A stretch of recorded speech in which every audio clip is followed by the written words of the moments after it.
Hey, welcome back to The Edge. You want to know about communities in Indiana and Indianapolis that are growing and innovative? Look no further than Fishers. They're exploding with new openings and new business. You talk about cutting edge. Well, they are it when it comes to community and business growth. We're also going to be bringing her back. Yes, it's true. Jennifer Magley is in the house again, letting us know about her incredible event, Fempire Rising. You've got to be there. Learn all the things here on The Edge today.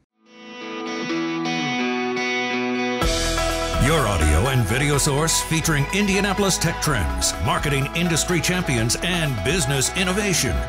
This is Edge of Indy. Broadcasting from Edge Media Studios. Let's get today's conversation started. My name's Aaron Sparks. I'm the host of Edge of Indy, and we also have Brittany Simpson, our outreach and onboarding manager at Site Strategics. Brittany, how are we doing? Hi, fine. Have a good day. See you later. Bye. See ya. Drop the mic. What was that? I don't know. All right. Just ride the wave. Not enough coffee.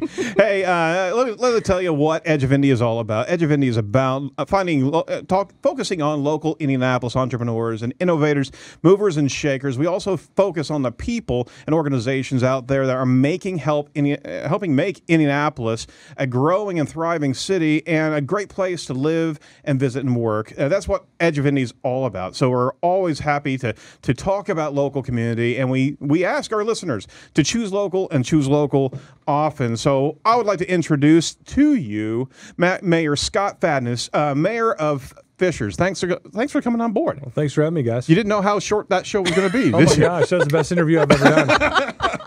We're done. Thank you for joining us. Hey, first things first, let me ask you an obvious question. What did you buy at your visit to the brand new IKEA? Yeah, so my wife, it's kind of odd. My wife bought a large cowhide. Naturally. Yeah, naturally. That's what everyone goes to IKEA for. I didn't know we were in the market for a cowhide, but she turned the corner and there seemed to almost be a light beam on this group of cowhides, and she went through them and picked one, and we are now the proud owner of a cowhide. Does it match other furry objects in the house? We don't have any other pelts, if that's what you're asking, but no, we do now have a cowhide on the floor. Congratulations. Thank you. Absolutely. Really tied the room together. I go there for the Swedish meatballs. Fadness goes there for the cowhides. Right. All right. Well, he's on to something because you've had some pretty major openings these last couple of weeks. You absolutely. have a Portillos now. Right. You have IKEA and then Top Golf. So bunch of crowd. what isn't happening in Fishers? Well, I mean, it's a bunch of crowd pleasers, and it all happened like in the same 2-week window, which is really pretty crazy. Wow. With Portillos, Top Golf, and IKEA all opening. And probably the most important thing about all of that is we did not have traffic apocalypse like some were predicting. So we've jumped through that hurdle, and now we just have these kind of cool experiential retail components in our city for residents to enjoy. And I've been to all three, and I think all three are fun and unique in their own way. In the same day? I've been to Portillos and IKEA in the same day. I've not done Top Golf, IKEA, or Top Golf. Maybe Portillos. this weekend you can do all three. Well, do all three. I got to work up to that, I think. And end it with some more cowhide. Yeah. Yeah, well, yeah, maybe. Hey, your love for and of Fishers isn't just favoritism. In fact, Fishers has become synonymous with growth and was ranked actually #1 place to live in America by Money Magazine in 2017. Okay. How'd you do that? Yeah, what's up with that? I mean, I wish I could claim that we were pursuing that, but we weren't. We woke up Monday morning and they let us know that they were having this press release that said we were the #1 place to live in America, which I actually think is the best kind of award, that you're not out seeking. You're just recognized for. But I just, for the last 5 years, I've just believed that there was this version of Fishers that we could achieve, kind of the best possible version of Fishers. And we've been heads down, my entire team, the city council, everybody. And there's just this momentum behind it. And every time we do something, it reaffirms that vision is the right one from our perspective. And there's no sign of it slowing down anytime soon, which is really fun and exciting for me. So, thank you for the segue. What kind of projects can we actually look forward to the future in Fishers? I think you're going to see more jobs, frankly. We've brought in over 4,000 jobs in the last 2.5 years. Oh, wow. And we'll close out this year with a series of jobs announcements again. And you're going to have the Internet of Things Lab opening up. You're going to have a culinary accelerator opening up in the next year, you're going to have a bunch of new restaurants because we think culinary is kind of the new frontier, if you will, of retail, and more downtown redevelopment, and just a dynamic city, I think. But definitely job growth will be at the core of a lot of it. Can you touch on, because I know entrepreneurship is like near and dear to your heart, and it's something that you've really incorporated into your plans. How are you growing that mission in Fishers, and why do you think it's such a petri dish for all of these new businesses and things? Like, what about Fishers brings that out in people? Well, I don't think it's any one singular thing. I think it's a concerted and intentional effort to create an ecosystem where people who have an entrepreneurial passion, it's the most hospitable environment they're going to find. At least that's what we're trying. That's what we aspire to, right? So what's interesting today is we're branching out into other verticals besides, everyone's kind of doing the co-working thing now. You can find co-working just about anywhere. Yep. But we were one of the first to do that, and we have the largest co-working space, and we're now 625 members at our co-working space. Had a number of good companies launch out of there.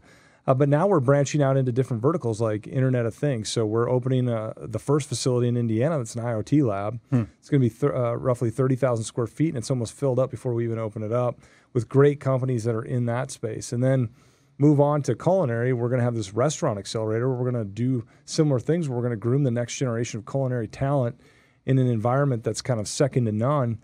And you start to see all that come together, and then we're going to align our school system around that, and it just becomes a core value of our community, this idea that we're an entrepreneurial city, and that attracts other like-minded individuals to your community. And, when you put 10 or 12 true entrepreneurs together, I don't know exactly what they're going to do, but whatever it is going to be, it's probably going to be a net positive to your local economy. And that's, I literally go out and try to recruit people. I know the entrepreneurs in the region, and I pay attention to them, and I will go out and build an individual relationship with those people and get them bought into the story of Fishers. And so far, we've had a pretty good hit rate of, hey, they're going to come here and they're going to plug in, and we stay connected to them, and we celebrate their wins, and we're there when they have a few losses. And, that momentum has just continued year in and year out. It's a hard place not to like, I'll tell you that. Do you often put entrepreneurs in a cage match? We should. It would be interesting. Instead of pitch competitions, we just throw them into a cage match. That would be something. But they are. It's a 2018 initiative. In America, it's interesting. In America, you see, for several years, we were always creating more companies and closing them. But then in 2008, 9, 10, 11 past, we continue to close more companies than we open. And I just think if you look at job growth, it comes from startup companies, it comes from small companies.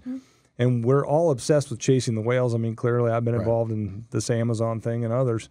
But we can't neglect this creating this environment where organic wealth and organic job creation actually occurs.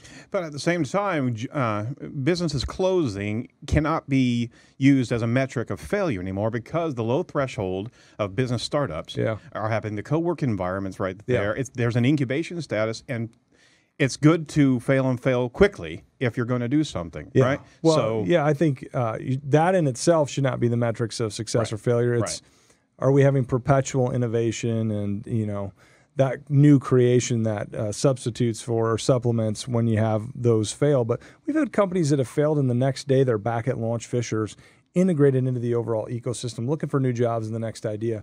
So I agree. Failure has been something not only at launch Fishers or in the entrepreneurial world, but even at City Hall. I mean, politicians are scared to death of their own shadow when it comes to failing or looking like they fail. And, I believe that cities need to adapt. Cities need to try new things, and they will fail. I mean, we'll fail at things. We fail at things in the city of Fishers, but be open and candid about it and be more afraid of being complacent.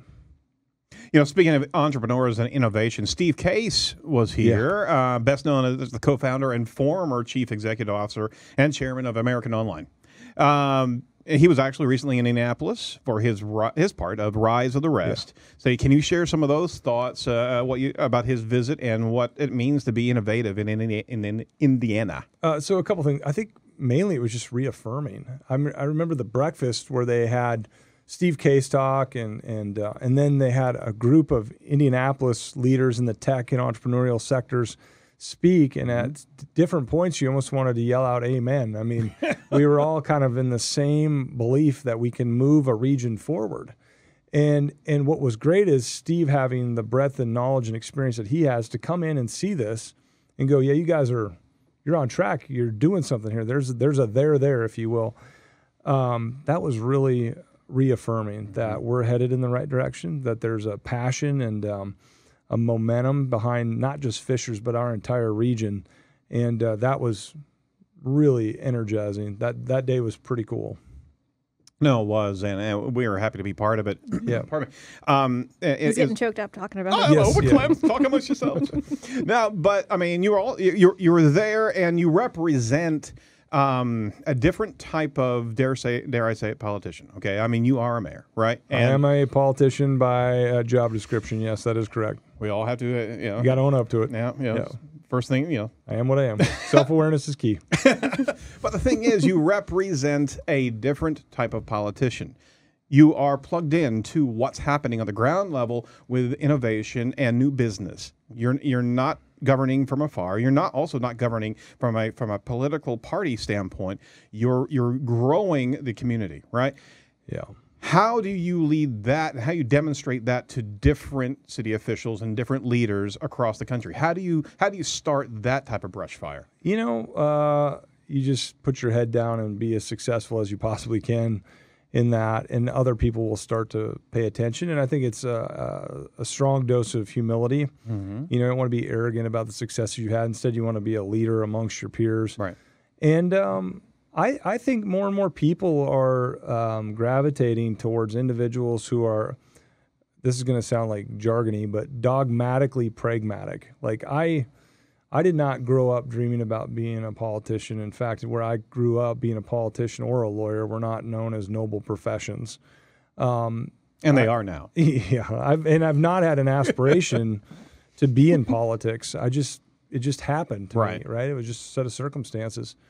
So I guess I don't fit the normal mold. I don't know how to be anything other than myself, and it confuses some in the political world, and it inspires others who are not. And frankly, if I had to earn the respect of one of the two groups, I'd rather earn the respect of the resident or the business leader, and the other overly ambitious politicians. If that's their thing, that's their thing, but it's not mine.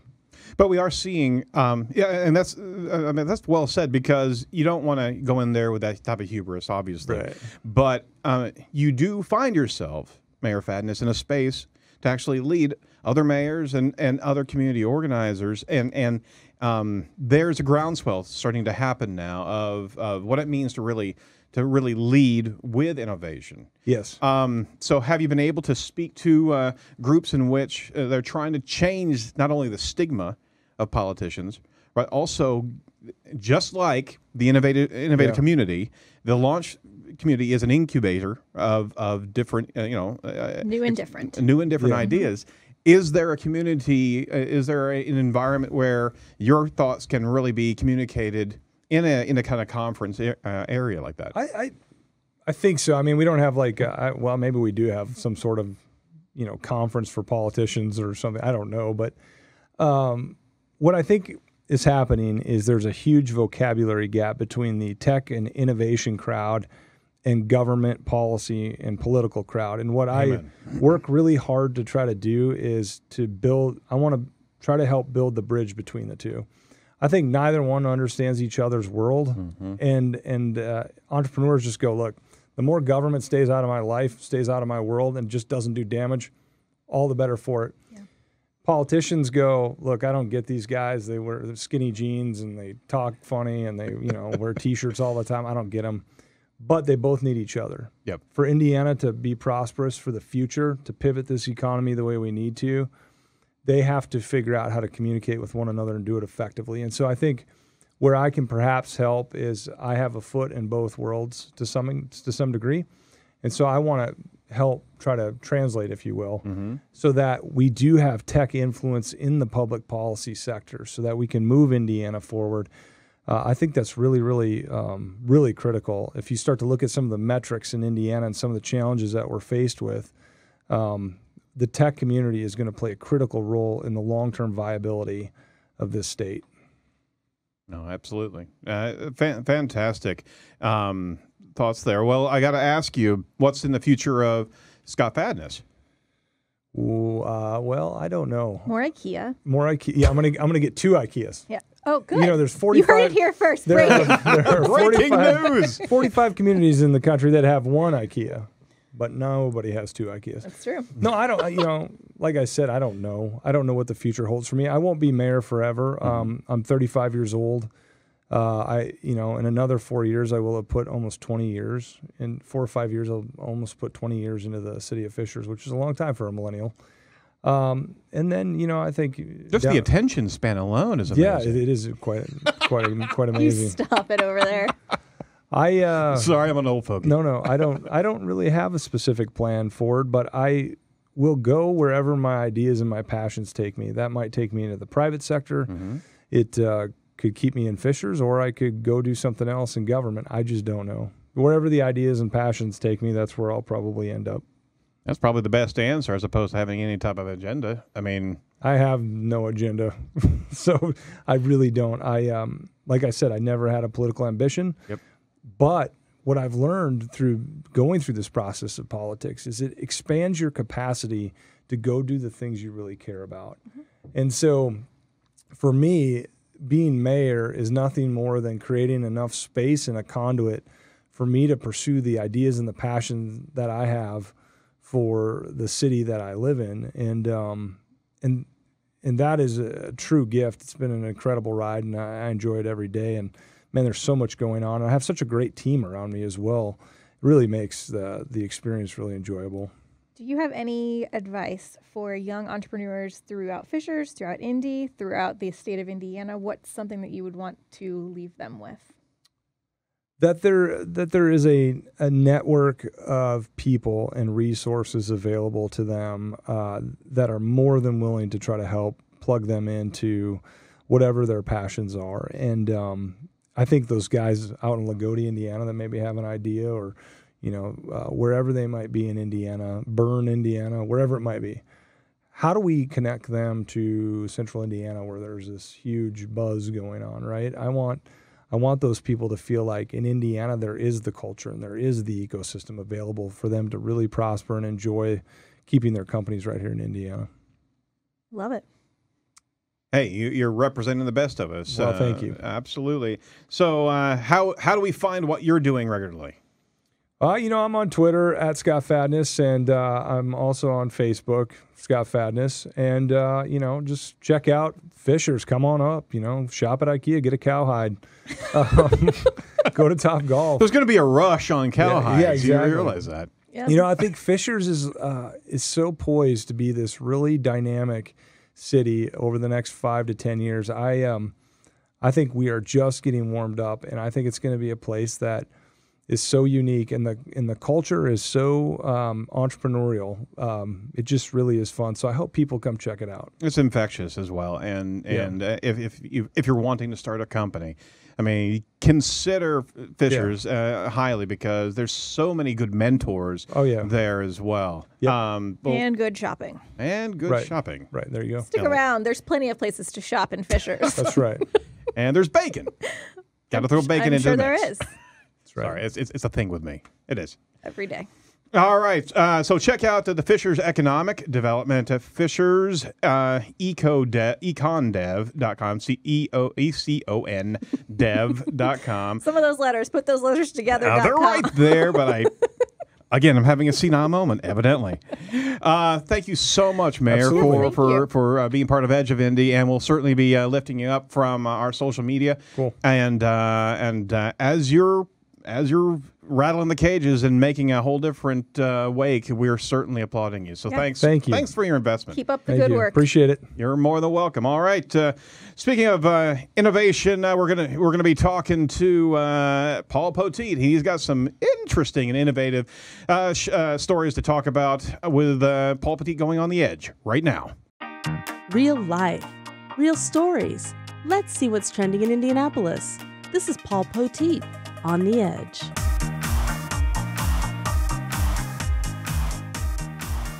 Paul, thanks for joining us today.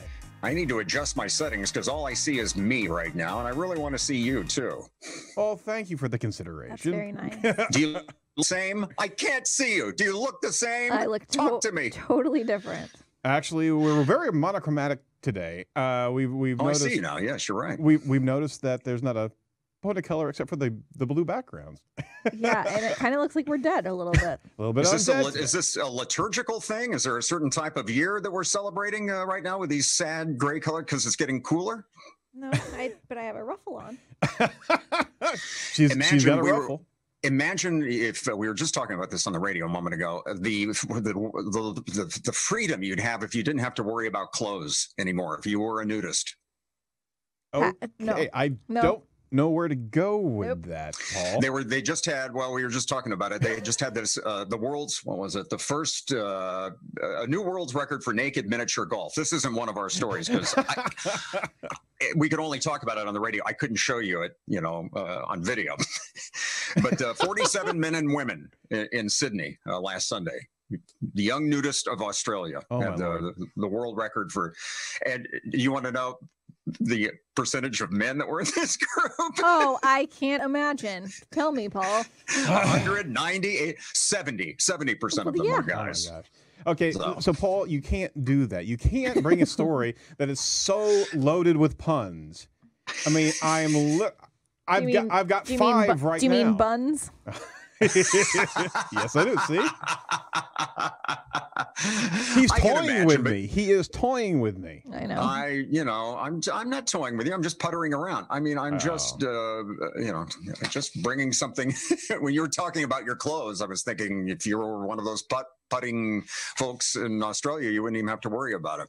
But if you're a nudist, why would you get anywhere near miniature golf? That's what I want to know. Well, anyway, we have important breaking news. You want me to do my anchor? We have breaking news for you right now. Absolutely. Go for it.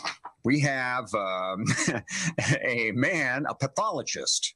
This is a guy who is driving around sometimes organs, and I don't mean like from church to church. I mean like our organs. Okay, human organs. He's a pathologist, and I guess he does a lot of transporting in the world. That's important. People are on waiting lists. People, it's the medical field, so time is of the essence. And he's driving around in his pickup truck last week. This Hoosier pathologist, and unfortunately, luckily, he didn't injure anyone, but he was noted driving erratically. So the cop pulls him over and notes a half-open bottle of vodka. Yeah. And some organs and such in the vehicle too. So he's driving his friends around. He's Elmo Griggs, who's 75 years old, semi-retired, I guess. Pleaded guilty earlier. But staying busy. But yeah, he's trying to keep a hand in the field. You don't want to leave it. That's what I'm going to do with, once I get out of media, just kind of keep a hand in it at all times. I don't know that he kept a hand in the trunk or anything. But yeah, they did find some organs. It's okay, officer. I got another liver in the back seat. Oh, there it is. Wow. So he came prepared. If you're Elmo and Griggs, you're probably the field. Let me just say this: the field for pathologists is probably a little bit broader now in Indiana. There's probably some job openings. Yeah, there's a space open for organ transport there. Wow. There's probably that's probably one of those things where there's a huge need and we just don't realize. It's like truck driving. There's a huge market for over the road truck drivers right now. Just kind of there is, and training is open right now for organ transport drivers. That's right. We need to connect with them and do a little marketing for them. All right, let's switch from pathologists to photographers. We're working our way down the piece. Only this is a cool. I thought it's a cool story. It's either cool. It's either cool and intriguing, or it's just creepy. Right. And you guys have to tell me. I never really could decide whether. At first, I thought this was cool, and then the more I thought about it, the more it was messing with my head. This photographer has photoshopped himself now. He's in, I don't know, I'm guessing maybe his 20s. Mm-hmm. He's photoshopped himself very impressively into pictures of him when he was like a kid. Okay. Or a toddler or whatnot. And this is a very visual thing, but you got to see this. Wow. Why? Well, I'm guessing it's because he's a photographer. And so that's one of the things that people might want to, hire him for. Oh, wow. This is weird. And so, yeah, look at that. So he's broken the time-space continuum. He really has. Here. And he's also like wearing some matching clothes. Look at the one with him playing the guitar next to himself singing. That's... So what do you think? Do you think that's, I mean, it's technically, obviously it's impressive, but is it, is it creepy to be living, I don't know, to know it's like a Twilight Zone He's episode. like a wannabe time traveler. That's what he's a time traveler. Oh, that that's one's creepy. That one's real creepy. With the... That's it, McFly. He's a time traveler. He took all of his gigawatts and put them into his software there. Where they're going, we don't have any roads, just Photoshop layers. Yeah, exactly. Wow. I don't know how I feel about this. I'm really perplexed by it. I know. Don't know if it's creepy or if it's creative. Oh, wow. I'm just kind of like, I don't know. Well, it's creative, and like I said, it's impressive. But yeah, I don't know. I guess it can coexist. I don't know. I think it's also kind of and if he had, here's what I was thinking: if he had kids, if he had like a son, then if he put, photoshopped himself with his son, with himself when he was a kid, and it would be handy if he had his dad there too. Yeah, yeah, you shouldn't. You shouldn't. Look at the one. Hey, guys, could you bring up the one that it looks like the Men in Black there? The one in the suit. Yeah, they're in the suits there, and okay. He did a good job. It's excellent work. I mean, the Photoshop work is just fantastic. Kind of weird. But, I don't know. Yeah. Is it trying to recapture your childhood? I don't know. I looked at that, and then about 10 minutes later, and then I photoshopped myself from 10 minutes ago back into me currently, and then I was over it again. I don't know. It's like Scotty on Star Trek. You just expect him to be hitting those levers any moment now. And yep, absolutely. Wow. All right. Well, if there's a photographer watching in Indianapolis, there's a bit for you to market yourself, because I think people would see that and think, oh, this guy's creative and he's technically proficient. So maybe it's just good marketing. Yeah, and if you like the borderline creepiness, then go for it. Well, if you have a Halloween photo shoot coming up, who doesn't? Who doesn't? There's all kinds of terrible things. I mean, you could bring back family members that aren't around anymore. I mean, he went there.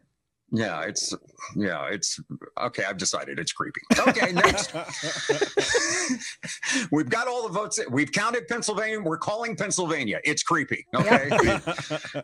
My mental election is over with.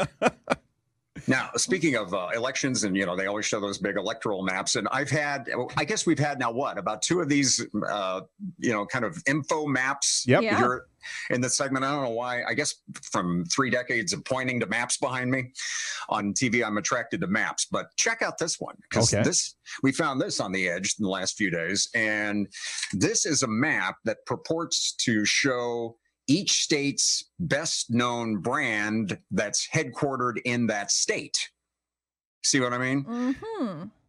So Indiana, Cummins is headquartered here, and of all the brands that are headquartered here, that's the one that people across the country would be most familiar with. And I had a couple of people on Facebook say, well, what about Eli Lilly? Well, you may know the thing you take that's manufactured by Eli Lilly, that brand name, but you might not necessarily respond to Eli Lilly. So it's about how everybody else knows you. So yeah, it's how everyone else. What's the thing headquartered in your state that everyone knows the most? And some of them are really interesting. Some of them are just like Hershey's. Really, that is it in Pennsylvania. I mean, it's that big. Absolutely.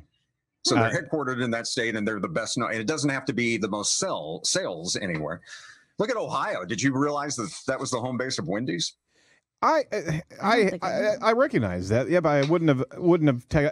It's interesting. Some of these brands I don't even know, but most of them, if you were actually to put a brand and just associate a state, I don't know if I could do that. So there's a whole nother brand geography relationship that evidently a lot of people have. I do love Tabasco and Louisiana. I mean that. And can we look at the map again? And I'll just say one word when we look at the map again. Yep. Florida.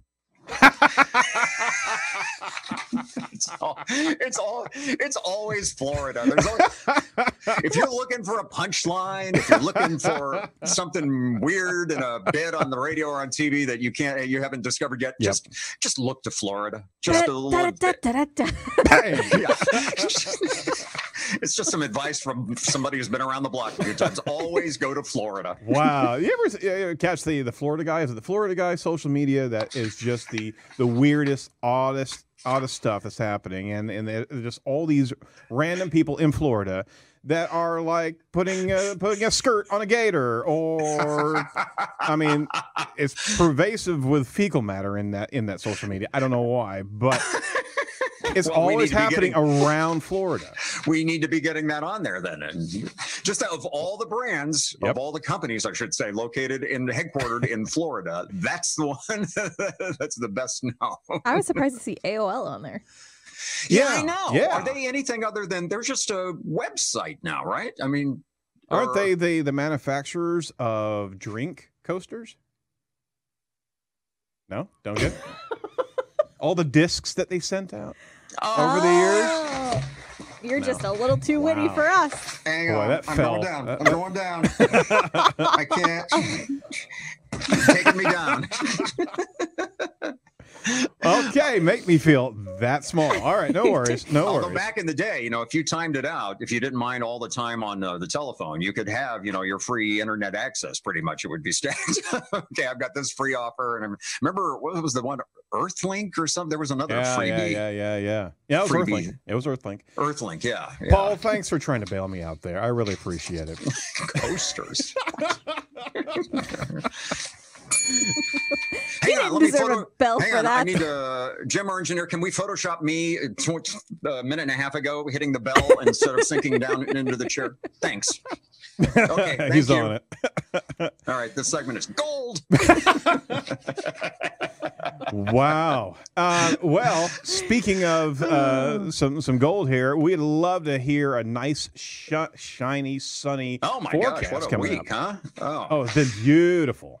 Just beautiful, and we finally got, as I promised last time, we get the best of fall. We get not only the cooler temperatures, but we get them without the rainy days too. We get the nice cool nights and beautiful bright days, and you've got that for a few more days as we come to you streaming on Wednesday afternoon. It looks good until we get into maybe Sunday in the afternoon and evening. It looks like some showers. Then later Sunday into the first part of Monday, we were right around the normal high yesterday, mid-60s. And now, once again, for a few days, we're a little above normal, but not into the 80s. You're in the sweet spot there. It's hard. Usually, trust me, somebody can find something to complain about, but that's kind of a no stress pattern right there. And a little more rain on Sunday to bring some more leaves down. Boy, between the rain and the wind last weekend. Yeah, I know. Yeah, we actually had an eagle project. My son was doing an eagle project over at Southeast Way Park, and we had a solid Saturday. But Sunday the plan was kind of scrubbed. We were making fire pits out there. They desperately need those fire pits, and just didn't happen on Sunday. Hey, did I spy that Tuesday was going a bit south in the 50s? Yeah. It looked like we could spend a couple of days next week with highs into the 50s. When is Halloween? Would that be the end of next week, maybe? Yep. So I didn't see any snow, though. I know we're on the lookout for that elusive Halloween snow, and that's not there yet. But fantastic. It's about the time of year we get our first frost usually by this time of year, so we're already beyond that. It can come in the middle of October by now. Excellent. Well, it looks like a solid week, and we always appreciate that you donning the weatherman hat there. So where can we? I wear many hats, as you know, Aaron. So you can see all of my chapeaus at, I suppose, at paulpetit.com. Pardon my French. And try to see if you can find him in the elf hat. We've seen it. It's kind of disturbing, but if you look around the site, you may be able to find it. Sometimes if you come by the compound late at night, I'm in my elf hat just pounding maple syrup on spaghetti noodles, reenacting a scene from Elf. It's disturbing, but probably viral. I think so. We're going to have to set up some cameras. Bring a camera. BYOC. Bring your own camera. Well, Paul, thanks so much. And to all of our watchers and listeners, go check out paulpoteet.com. That's Potteet. Sorry. What? No, it's not. That's not what it is. That's Even if you get close on Google, just type my name because it'll tell you. Yep. Did you mean? Yeah, exactly. And also, look it's over in, there. where am I at there? There It's we down go. in the, There we go. Look down there. It's down there. Here, make this the freeze frame for this week's. Oh, wow. Thanks for the vote of confidence there. Oh, my Lord. Finish strong. Finish strong. That's my motto. Bring back Baxter. Carry on. We'll see you on the edge. All right. Thanks so much, Paul. Thank you, Paul. We always appreciate the news on the edge here. So thanks, and we'll see you next week. See you then. Bye. All right. Bye-bye. This is Edge of Indy, showcasing Indianapolis tech trends, marketing industry champions, and business innovation. Broadcasting from Edge Media Studios. Now, let's get back to today's topic. She's back. She's back. We couldn't keep her out of the studio. We have the Jennifer Magley, Open Gym Indy extraordinaire, as well as event organizer behind Fempire Rising. Jennifer, thanks so much for coming back on the show. Also, my spirit animal. Oh my gosh. And the best thing that's ever happened to I need me. to take you all everywhere. That was amazing. I literally felt my fist going in the air, just like, yes. I'm so ready. Well, we couldn't be happier about having you back. Thank I gotta you. tell you, I was a little bit scared too because the last time you were here. No, I'm so shy. I know. What's up with that? Really, let it out this time. Well, I saw that Mayor Scott Fadness was just here. Fishers, stand up. We up in here repping these Fisher streets. All right. Portillos, IKEA, Top Golf, Right? Mayor Fadness. Mayor. And here I am, by the way. Jennifer By the Magley. way, I'm a Fishers product. Yep. And we came out of Launch Fishers. Our business address is there. Wow. So this is pretty much just a Fishers show. Mayor Fadness and I, we literally pounded fists as we left. Like, word. Really? I saw it. Fishers. I witnessed it. I saw the I may whole have thing. made him do that, but It was forced, but it was awesome. And that's You what had his matters. wrist, and you were yes, literally. yes. Okay. I was like, represent. I didn't get a chance to document it. It happened too quickly. Was he cornered and he couldn't do anything except give He the was fist like bump? #46038, #46037. That's kind of like your rap call out thing.